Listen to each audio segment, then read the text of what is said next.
আর যারা না করে শিক্ষা দিচ্ছেন তাদের ওই শিক্ষা এটা অতটা কার্যকরী। আজকে এত যে দরকার হচ্ছে, এত যে কীর্তন হচ্ছে, কিছু হচ্ছে না, কিন্তু তাহলে তো আমাদের অশুভ কার্যকলাপ চলছে,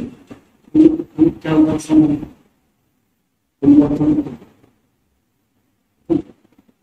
অবশ্যই কিন্তু হচ্ছে না। কেন কেন হচ্ছে? আসলে কেন হচ্ছে?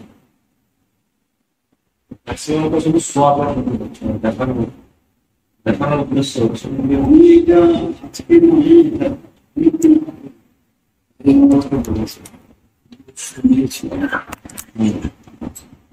যখন সরিয়েছিলেন সেই সময় আমি বলতে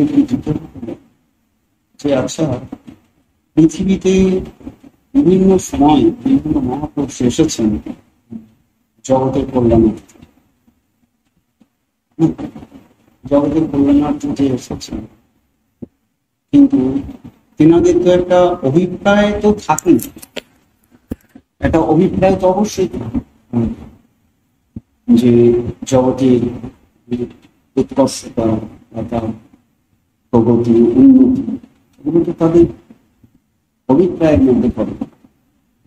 তেনারা এগুলো ভাবেন বিষয়গুলো, যেগুলো এইরকম তরণ হবে বিবর্তনের পথে, যাতে আরো উন্নতির পথে। তেমন আমি জিজ্ঞাসা করলাম, তুমিও তো এইরকম কাজের জন্য এসেছো পৃথিবীতে, তাহলে তোমার কি মনে হয় যে টাইমের মধ্যে যে প্রোগ্রেসটা হয়, মানে প্রগতিটা যেটা হওয়ার কথা, উন্নতিটা হওয়ার, সেটা আশা অনুরূপ কি হচ্ছে?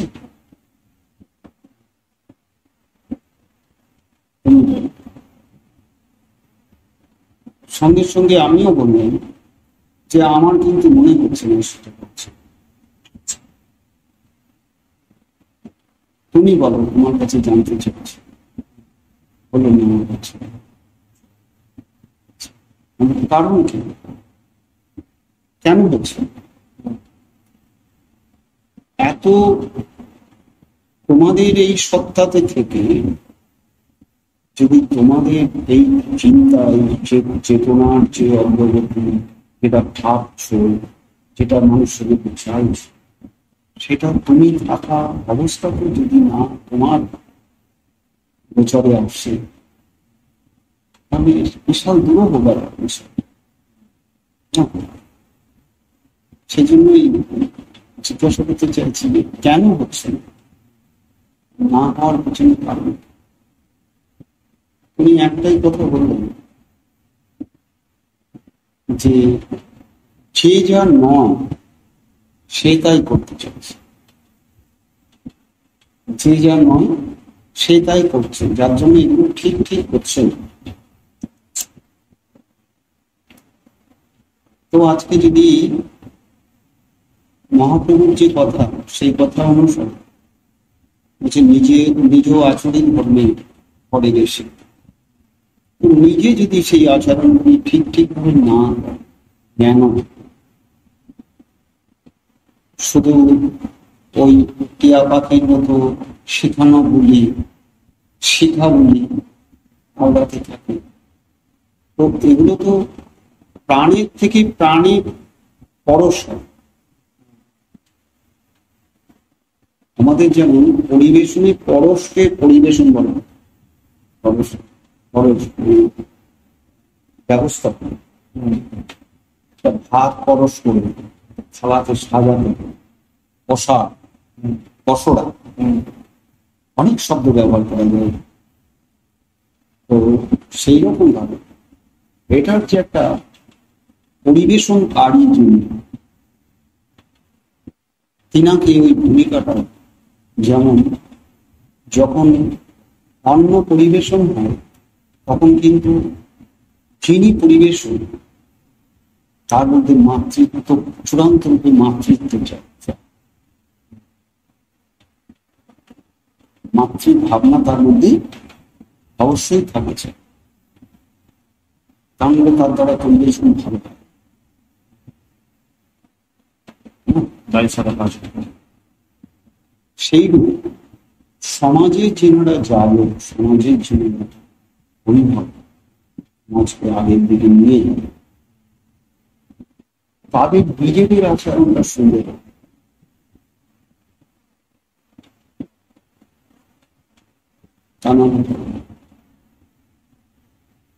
মানুষ কিন্তু তাদেরকে আচার্যরূপে বরণ করে নিচ্ছে, তিনি আচরণ শিক্ষা দিচ্ছেন, তিনি আচার্য না।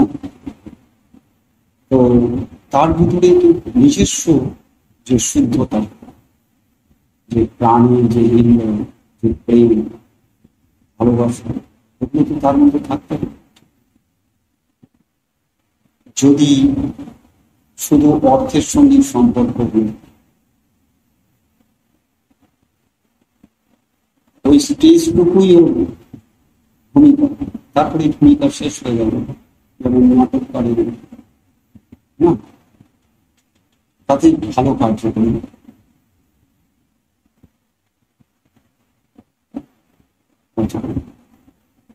গিরিশ ঘোষ নাটক করতেন, তো একবার ঠাকুর রামকৃষ্ণকে খাবার উনি এটা ছেড়ে দিচ্ছিলেন,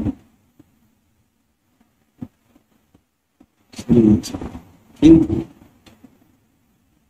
ঠাকুর ওনাকে বললেন যে না গো, এতে লোক শিক্ষে বড়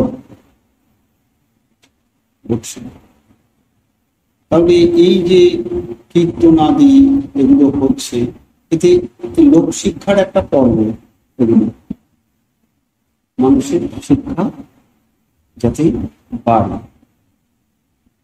তাহলে শিক্ষা বাড়বে শুধু ওই আচরণ সর্বস্ব, ওই বিষয়গুলি যদি হয়ে যায়, পূজা অর্চনা এইগুলি যদি হয়ে যায়, জ্ঞানের যদি অভিবিকার সাধন অন্তরে নেই, আর ওটা ওই টিয়া পাখি গুলি পড়ানোর মতন ব্যাপার, প্রাণবন্ত হবে। আর জেনার ভিতর বাহির বরাবর করে আছে, যেটা অন্তরে যেটা ভাবছেন বাইরে সেইভাবেই বলছে। মন মুখ, ঠাকুর বলছেন মন মুখ এক, তা মন মুখ এক করে যদি এগুলো ঠিক ঠিক হতো, তাহলে তো মানুষের মধ্যে বেশি কাজ। ও আসলেই ভাগবতকার নয়, ও ভাগবত পাঠ করছে, ও প্রকৃত অর্থে মাস্টার নয়, অথচ চাকরি করার চাকরি একটা পেয়েছে তাই করছে, কিন্তু প্রকৃত মাস্টার।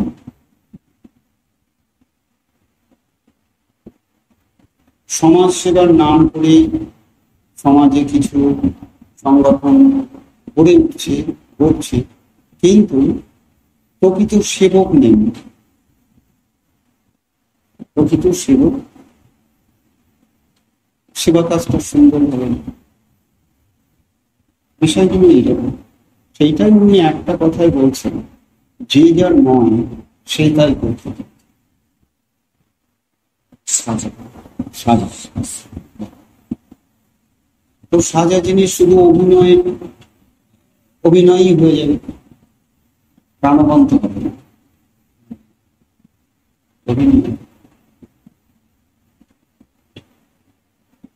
সেই জন্য পৃথিবীতে যখন একজন বিশেষ ব্যক্তি আসেন, তখন তাকে ঘিরে এনারা থাকেন।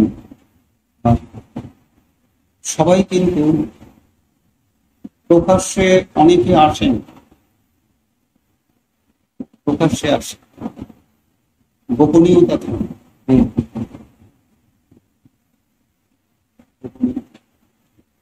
আজকে প্রশাসনের যেমন কোনো সমস্যা উৎপন্ন হলে আইজি ডিজি এমনি চলে আসবে, তার নিচে অনেক অফিসার আছে, অনেক বাহিনী আছে, হ্যাঁ, তারা আগে এটাকে দেখবে। তারপরে ওটা যখন আরো এতে চলে গেল, আরো ডিপ চলে যাবে, তখন তাদের প্রয়োজন দেখুন। কিন্তু প্রথমেই তো হয় না, প্রথমে তো একটা সেই রকম প্রকাশ্যে তেনারা আসেন, কিন্তু সূক্ষ্মে বসে বসে প্রচুর কাজ করে। একটা চিন্তনকে পৃথিবীর একটা প্রান্ত থেকে একটা প্রান্তে পাঠিয়ে দিতে পারে। আমার মনের মধ্যে সেই চিন্তাটা তৈরি করে দিতে পারে। এই ক্ষমতা তাদের মধ্যে আছে, কিন্তু পাত্র দরকার হয়। এখানে যদি একটা কাজ করতে হয়, এই এরিয়াকে কেন্দ্র যদি কোনো একটা বিশাল একটা নাশকতার দিকে চলেছে, সেটাকে যদি স্থগিত করতে চান, তাহলে দেখা যাবে কোনো একজন সেই রকম ব্যক্তি দরকার। এবং যেন তেন ব্যক্তি দিয়ে তো হবে না, মানে ওটার মোকাবিলা করবে সেই রকম ধরনের ব্যক্তি দরকার।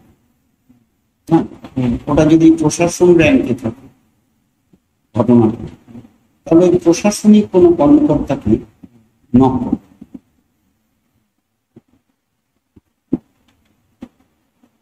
যার কথায়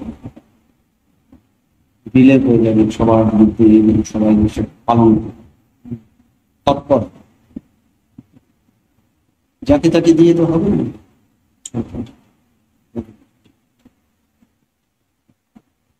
যেমন গুরুজির একটা এখানকার জন্য আমি একটা সূত্র বলছি, এখানকার এইখানটা তখন একটা টালির ছোট্ট ঘর ছিল, যেটা এখন কুঠিয়া গুরুজির জন্য আলাদা করে পার্টিশন করে এসেছিল। আর এইখানটা একটা গ্যাপ ছিল, তারপরে ছিল প্রার্থনা রুম, এটা একটা ঘর ছিল। সেটা বলতে পারো খানিকটা এখান থেকে এই পর্যন্ত ছিল, মাঝখানটা ফুলের গাছ লাগানো ছিল, জবা ফুলের গাছ লাগানো ছিল। দক্ষিণ দিকটা প্রচুর রোদ্দুর পেত, প্রচুর ফুল, সারা বছরই ফুল পূজায় লাগত। সামনেটা পুরো ফাঁকা ছিল। আমাদের তখন ওই ঘরগুলো হয়নি, ওইখানটাতেই আমাদের নিচের ভিত পর্যন্ত হয়ে গেছিল, প্রায় দিন আদিন করেছিল। ওই দিককার দুটো ঘর মাটি ভরা হয়েছিল সিঁড়ি। তো সেই সময়তে দেখা গেল যে গুরুদেবকে পেতে চাইছে ছেলেরা, আর ওখানটা প্যান্ডেল করা ছিল। প্যান্ডেল করা ছিল ওইখানটাতে। গুরুজি রাত্রিবেলা বসলে একটু সৎসঙ্গ হবে, একটু গান বাজনা হবে, ছেলেরা ভেবেছে। দুটো ঘর নিয়ে একটা প্যান্ডেল করা ছিল সিঁড়ির ওপর। তার একটা ছবিও রাখা আছে আশ্রমে, আছে গুরুজির সেই সময়কার ছবি। যাই হোক, তখন একটি মেয়ে, ওই যে ঘরটা ওইখানটাতে আমাদের শেডটা হয়ে গেছে এখন, শেডের ওখানটা একটা টালি বাংলো করা আছে, ওই ঘরটাই আমাদের মেন তখন। ওটা ঠেলা ছিল, রান্নাঘর সহ ঘর শোয়ার মতো ছিল, বাইরে চৌকি লাগানো ছিল, বাইরে শোয়ার মতো।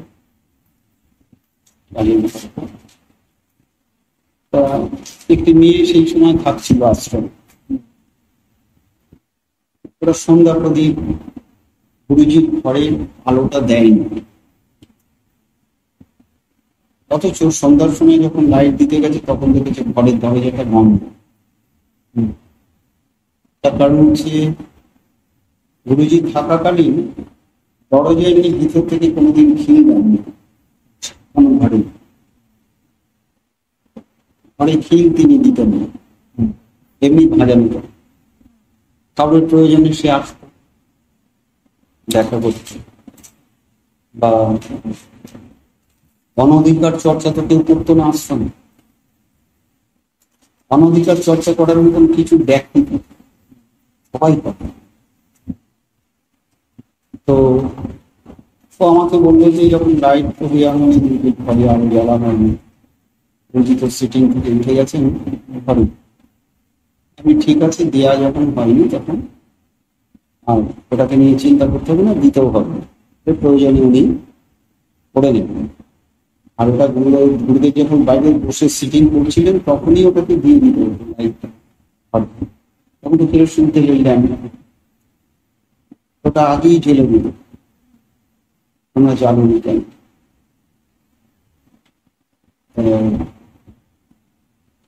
শেষ পরে আমরা ঠিক আছে ছেড়ে দেব। পরে ছেলেরা বসেছিল ওখানে গান বাজনার জন্য, বললো প্রার্থনা শেষে গুরুজি আসবেন না, উনি গুরুজির আসন পাতা থাক,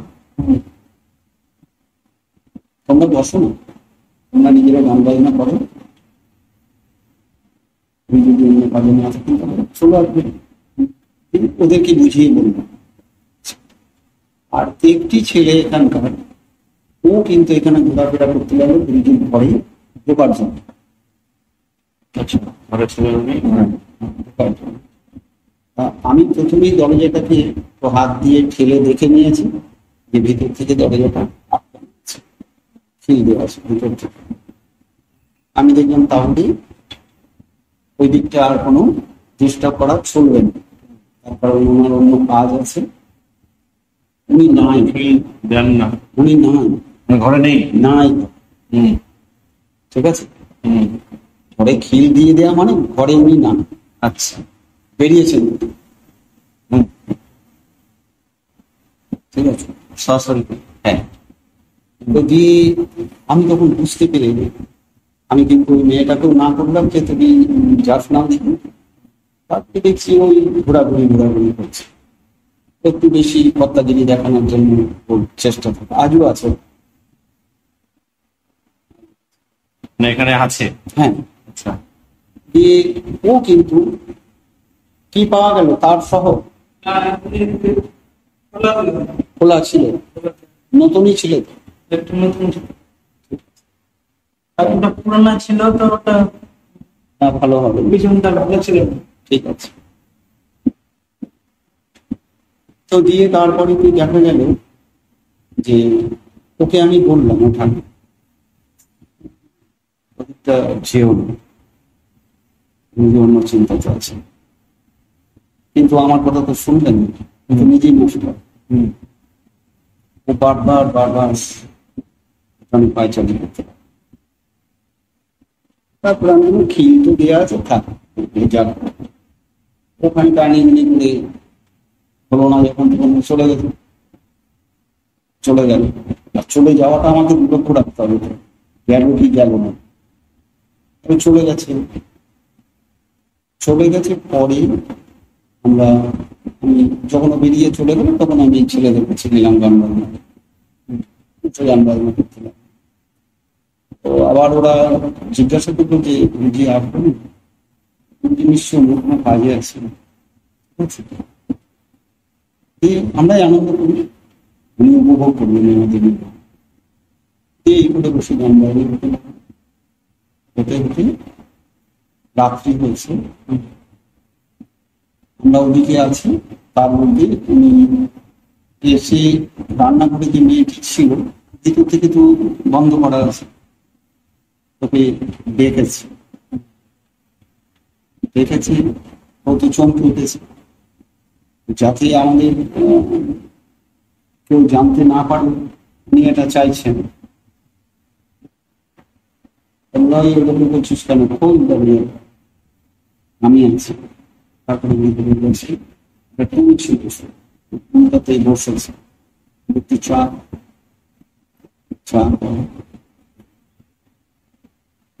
তো ওকে চা করতে বলেছে বলে এই কথাটা বলেছেন যে আমি একটু কাজে বেরিয়েছিলাম বাইরে, কিন্তু ও কথাটা বুঝতে পারে, ও নিতে পারিনি। কিন্তু কাজে বেরিয়েছিলাম, ভিতর থেকে লক, এইটা ব্যাপারটা ঠিক আছে। দিয়ে ওই বিষয়টা পরে আমাকে ওই মেয়েটি বলছে হুম। ও গল্প করেছে আমার কাছে, আমার জানা হয়ে ঠিক আছে। ওই সময়তে কোনো যোগীরা এসেছিলেন, তাদের কিছু কাজ ছিল, যে গল্পটা আমরা পূর্বে করছিলাম যে কিভাবে এই সমগ্র পৃথিবীর কাজগুলো চলে। ওনারা এসেছেন, তারপরে ওনাদের সঙ্গেই উনি বেরিয়েছে। খেয়ে বেরিয়েছিলেন না শরীর নিয়ে? শরীর এখানে পড়ে থাকে, আচ্ছা, শরীর এখানে পড়ে। থেকে যায়। হুম। ওনারা শরীরের প্রয়োজন যদি পড়ে, যে শরীর অবয়ব ধারণ করার যদি দরকার হবে, ধারণ করি এক্সট্রা করে, মানে এটা একটা থাকলো।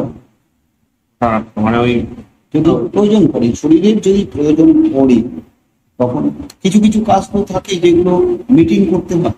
হুম, কিছু কিছু কাজ থাকে যেগুলো মিটিং। নারায়ণের সময় যেমন হয়েছে, দেখো না, কোনো সমস্যা যখন সমাধান হচ্ছে না, তখন ডাক ও ব্রহ্মা আসবো, শিব আসবো, শেষ করবো নারায়ণকে ডেকে এক জায়গায় করা গেল, দেব পূজা আসবো। হুম, এই একটা সিদ্ধান্ত নিল, না না একটা সিদ্ধান্ত নিলেন। এইভাবে যেগুলো আমাদের পুরাণে যেসব কথিত গুলো রয়েছে, যে ঘটনাগুলো রয়েছে, যে উপমাগুলো রয়েছে, এইরূপ ভাবে এই শরীর যখন কোনো মহা এই সব অসংখ্য কাজ,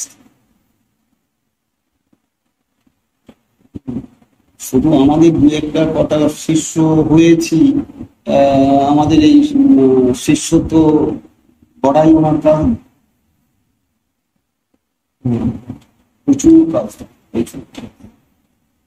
ঠিক আছে, তা ওনাদের এই ধরনের কাজ।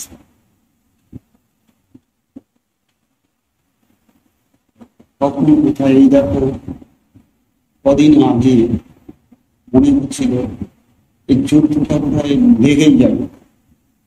হুম, ফলগাঁওয়ের ঘটনা হুম। কি মনে হচ্ছে তোমার? একদম ভয়াবহ যুদ্ধ একটা তৈরি হবে। একটা কিছু হয়ে, কিন্তু এটা হলো না। ছোটর মধ্যে, অল্পের মধ্যে এটাকে থেমে গেল। স্থগিত করা হয়েছে। কেন থেমে গেল? কারো না কারো মনে, মানে যারা করছিল তাদের মনে সেই চিন্তনটা পৌঁছেছে, চাইছেন, চাইছেন। চাইছেন। কারণ দেশে যেভাবে দেশের অগ্রগতি হয়, অর্থনীতি পরিকাঠামো যেভাবে গড়ে ওঠে, তারপরে প্রগতির জন্য যেমন কৃষি, বাণিজ্য, সব অঙ্গ না দেশের পরিচালনার ক্ষেত্রে, এগুলো যুদ্ধ হলে প্রচুর ক্ষতি হয়, ব্যয় সাপেক্ষ প্রচুর ব্যয় হয়, অর্থকরী ব্যয় হয়।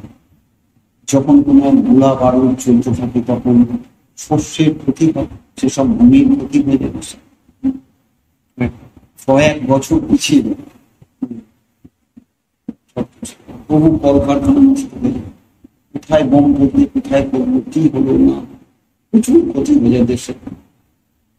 এটা সাধারণত যোগীরা চান না।